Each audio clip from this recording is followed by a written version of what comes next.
আমার বিশেষ করে আমাদের কিছু লিখিত ডকুমেন্টস ছিল, সেখান থেকে আমি অল্প দু চারটি লাইন আপনাদেরকে জাস্ট শেয়ার করতে চাই।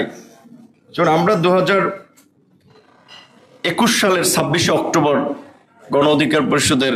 আনুষ্ঠানিকভাবে আত্মপ্রকাশ করেছিলাম। সেই সময়ে